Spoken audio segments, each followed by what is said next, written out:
Okay, so we're going to begin by setting up this plan in Revit, and then we'll go on to do some of the base building. So first thing we need to do in Acrobat Pro is export this as a JPEG. Now I'm in Acrobat Reader, so you'll see there's no option to export as a JPEG. That's why you have to use Acrobat Pro. So this is something you should do on your own, even though if it doesn't work, if you can't get Acrobat Pro to work, I will give you the JPEG files. I think it's an important thing for you to try. So when you go to open the PDF file, how do you get Acrobat Pro instead of Acrobat Reader? Do you know how you get Acrobat Pro? No? No using Acrobat Pro? So how do you get... You can, that's how you install it, but then how do you open a file with Acrobat Pro instead of Acrobat Reader? Right click, exactly. Open with. And then which one is it? Yeah, so which one is it? No, first one, that's right. Yeah, first one, exactly, yeah. So the one that doesn't have Reader in the name. The Acrobat DC is the Pro version. And you need that. If you're working with PDF files, so you can on your own computer, but we can't here because it's all locked. So you can still choose to open any file with any program that way. Right click and then open with, and choose the Acrobat version that doesn't have Reader in the name. And so now if we go File, again it's a bit slow today. Mine's frozen, but it's coming back. Okay, so it shouldn't normally be this slow. Adobe programs seem to be doing a lot of this lately though. Okay, so you just have to be patient. So File, Export to, Image, JPEG. Yep.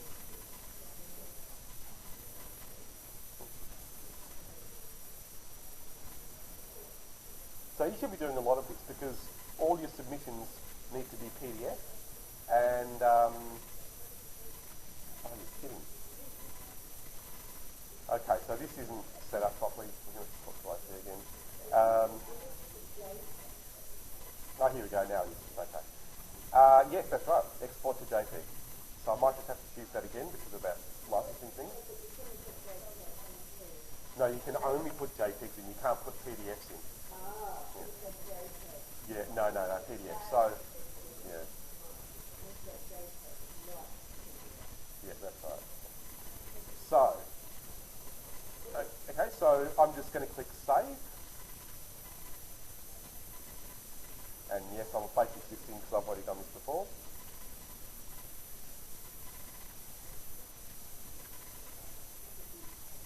Okay, so then into Revit, and you all know how to make a new file.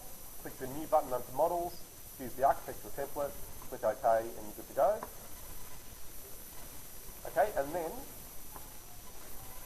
before I insert my image, I'm going to right-click on the ground floor plan and go to Duplicate View, and just so you get into the habit of it, I'm going to choose Duplicate with Detailing.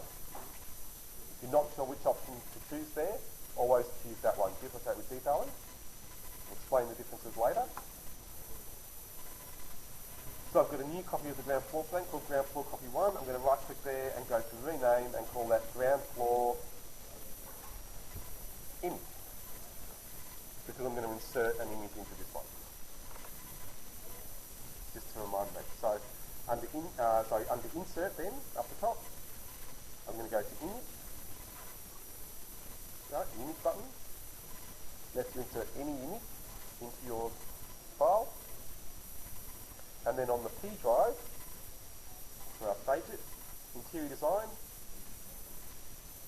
Discom 3, MyrtleSt, Files, and we've got to make sure we get the right one. So it's this one, Appendix 2, Architectural Plans, Zans Associates 8 is the ground floor plan. And then I'm just going to click roughly in the middle of that set of elevations, Base Plan, and it's there. So you can bring any image into Revit just like that.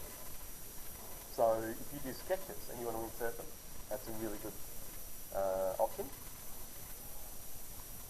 do that all the time. By design, by drawing usually. So, then we've got a scale bar there, but we've got to make sure what the measurements are, because, you know, he's a great architect, but he's been a bit slack there not labelling that scale bar. Could have been a bit nicer to us, but he didn't, so we've got to work it out in a different way. Now, we do have some boundary dimensions, and then we'll be able to confirm when we look at that scale bar that it's right, but here, that's a measurement. So the basic principle, when you're trying to scale something, you should look for a figured dimension. Do you know what that means? It's a figured dimension. What does it mean to say figured dimension? Exactly, it's a written dimension. There's some written measurements. Okay, so that's what we're looking for. So there's a written measurement there, 9.396. There should also be another one here. So it wasn't 40 metres, so I thought I was a bit big there. So 26.956 metres to this boundary. So longer is usually better, a bit more accurate. So we'll use that one. Okay, so I've still got the image selected. If you click to the side, just make sure you've got it selected again by clicking on it. And then you use the scale tool that comes up. You don't need to go and choose any special tab. It comes up automatically as soon as you click on the image. Right, and then you'll see the scale button there. In the middle of that grid is 9 smaller buttons. You click scale. So I'll then zoom to find one end of my boundary. So it's about there. Do you think you click on the end of the line, on the very edge, or do I try and find another point? How is this line being drawn? Did the person who drew it draw it by drawing from there, or did they draw it from the middle of the line? The middle, yeah. So that's good. If you're looking like that, that's how it's done with computers. So, yeah, so you click on the middle of the line, and then find the other end of the line, the boundary line, that dashed line. You find the other end of it. Now, you can see here, Revit's being a bit fussy. It doesn't want to snap to that little angle, because it's 0.1 of a degree or something. Now, you can make it snap, but it won't help you at all. So it's okay to just click below the point that you're trying to measure, which is, you know, there. So click below if you have to, that's okay. And then we type in the size. I'm zooming out so that you can see it. So the size is 26956 in millimetres. We convert the metres to millimetres, and then enter, and it should be the right size. But how do we make sure? Exactly, that's right. That's how you should measure the things that you've changed. That's right, that's it. And if you've got it wrong, it's no big deal, because then you can still just scale it again. So, yeah, so we measure that same distance and confirm that it's got the measurements that we've entered. So you can see already up the top there, it's telling me it's 26966. Do you think that's close enough? So it should be 26956. I've come up with 26966, 10 mil. Absolutely fine. 1 centimetre. You'd struggle to get a builder who can build things that accurately anyway. So, yeah, if you're 1 centimetre off, that's good. I'd say if you're 100 mil off, that's fine. Okay, so it doesn't hurt though to check some other things, and you might see that it's not all perfect, but that's how things are. So if we measure this one, okay, so measuring these points, it's 9417. It should be 9396. So up here is where the measurement comes up. No, I'm just using the measuring tool, the measuring tape. Yeah, that's all I'm doing. Yeah, I'm not touching scale or anything, just checking the measurement.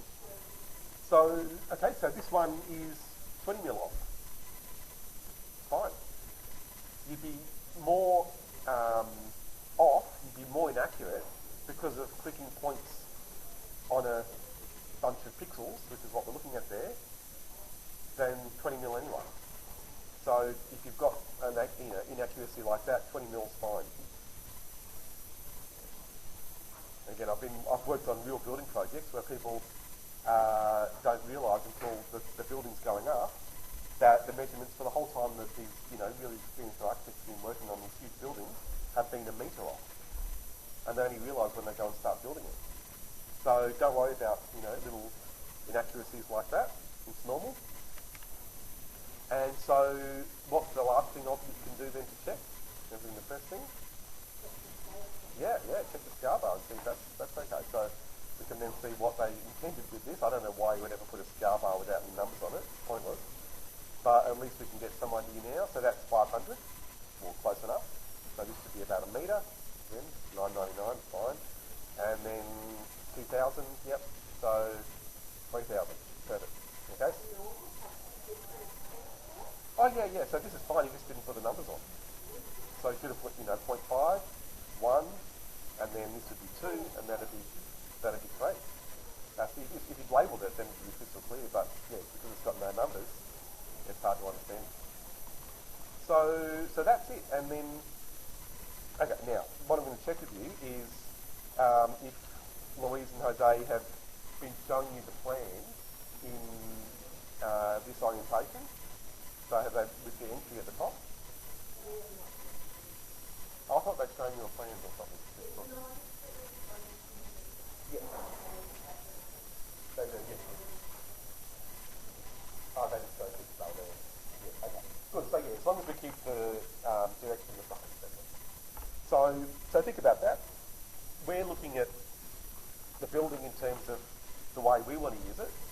And so it makes sense to have the entry here. Normally if the entry's down the bottom, it doesn't read as well. If we rotated them 90 degrees, that of course wouldn't read as well on the page.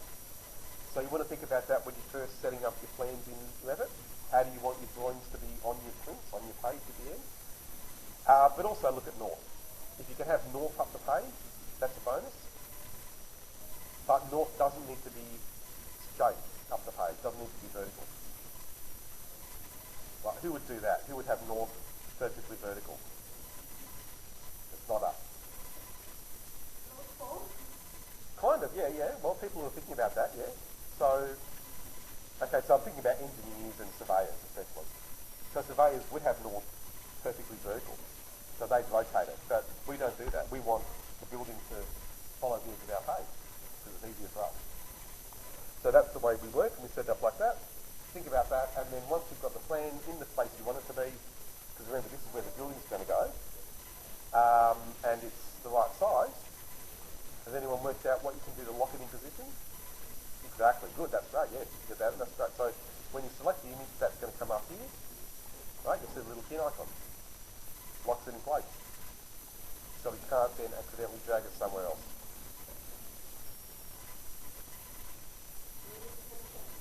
Yes, they're just up here. Yeah, and you'll see then the pin comes up on it, and you know it's locked. So I might give you a minute to try that, and then we can move on to setting up